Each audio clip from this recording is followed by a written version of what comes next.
আমাদের মাঝে উপস্থিত আছেন বাংলাদেশ জাতীয় দল কেন্দ্রীয় সংসদের 12 বছর পার হয়ে যাচ্ছে, কিন্তু আমরা দেখতে পাচ্ছি যে এই যে নারীদেরকে নিয়ে যে একটি ট্যাগ দেওয়ার বিষয়টা আছে, সেটা আমার ক্ষেত্রে হোক, আপনাদের বাড়ির পরিবারের ক্ষেত্রে হোক, বাড়ির যে কোনো মেয়েদের ক্ষেত্রে হোক, বা আমার আশেপাশে যারাই আছে সবাইকে নিয়ে যে এই কথাবার্তাগুলো হয় এবং এটা নিয়ে যে একটা মব সৃষ্টি করা হয় এবং এটাকে যে পরে আবার এটাকে যে আরো উপরে দেখানো হয় এবং পরবর্তীতে যেহেতু এবং বিভিন্ন মব সৃষ্টি করে যখন সেটা প্রতিবাদ না করে একজন আসামিকে খালাস দেওয়া হয় এবং তার গলায় ফুলের মালা দেওয়া হয়, তখন আবার প্রশ্ন হয় একজন নারী হিসেবে যে আমরা আসলে কতটা স্বাধীন হয়ে থাকতে পারছি। আমি নারী, আমি সভ্যতার আদিকাল থেকেই লাঞ্ছিত, আমি বঞ্চিত, আমি অত্যাচারিণী, আমি কলঙ্কিনী, আমি এই স্বাধীন রাষ্ট্রে ধর্ষণের বলিদান হতেও পারি, কিন্তু কেন?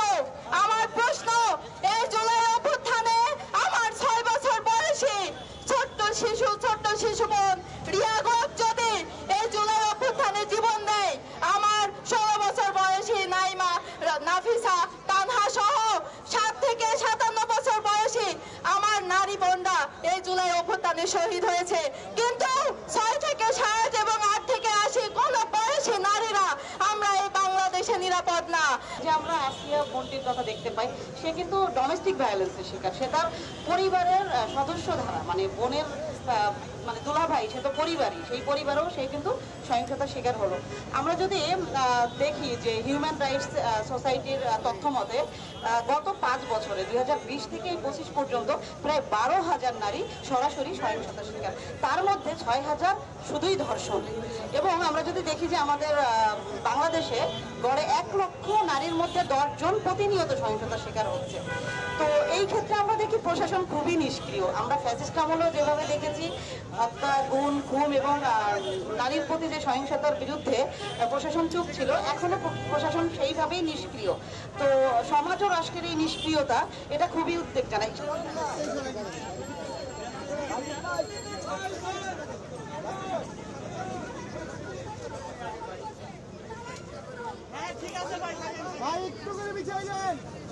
ভাইয়া মাথা মাথা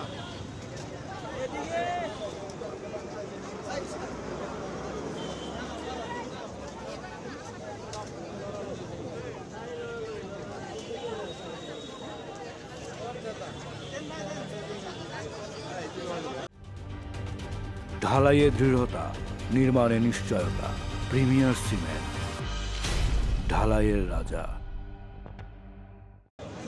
এই জুলাই অভ্যুত্থান পরবর্তী স্বাধীন দেশে আমাদেরকে যখন নারী নিরাপত্তার জন্য রাস্তায় দাঁড়াতে হয়, তখন আমাদের খুব কষ্ট হয়, আমাদের খারাপ লাগে যে আমাদের নারী নির্যাতনের এই বিচারের জন্য আমাদেরকে রাস্তায় দাঁড়াতে হয়েছে। অথচ আমরা গড়তে চেয়েছিলাম একটি সুন্দর বাংলাদেশ, যে বাংলাদেশ হবে নারীর জন্য, যে বাংলাদেশ হবে সবার জন্য, শিশুর জন্য নিরাপদ। অথচ আমরা দাঁড়িয়েছি ধর্ষণের বিচারের দাবিতে, আমরা দাঁড়িয়েছি যা কিছু চিরকল্যাণকর, অর্ধেক তার গড়ে আছে নারী, অর্ধেক তার নয়। কিন্তু বিশ্ব জন্মলগ্ন থেকে নারী অবহেলিত, নারীকে পণ্য হিসেবে কেন ব্যবহার করা হয়? অথচ যত সংগ্রাম আন্দোলন যাই বলেন না কেন, সেখানে কিন্তু অগ্রণী ভূমিকা পালন করে নারীরাই। যদি বলে 2024-এর ফ্যাসিস্ট সরকারের যে আন্দোলন, শেখ হাসিনা যে দেশ থেকে পালিয়ে গেছে, তারও অগ্রণী ভূমিকায় ছিল নারী। নারী নেতৃত্বরা যখন রাজপথে নেমে এসেছিল, দাবিয়ানরা যখন রাজপথে নেমে এসেছিল, যখন আমার বোনরা আহত হয়েছিল, তখন এই বিপ্লবের সূচনা হয়েছিল। কি দেখার কথা কি দেখছি, কি শোনার কথা কি শুনছি, কি বলার কথা কি বলছি, আর কি ভাবার কথা কি ভাবছি। স্বাধীনতা 54 বছর পরে আজ প্রচন্ড লজ্জার বিষয় যে আমাদের দাঁড়াতে হয়েছে নারীর অধিকার নিয়ে। আমরা আজ এখানে মা বোনেরা, সহযোদ্ধারা রাস্তায় ঘরে সেফ থাকে, তারা শালীনতার শিকার হচ্ছে, তারা হেনস্থার শিকার হচ্ছে, অনলাইন অফলাইনে তারা ধর্ষণের শিকার হচ্ছে।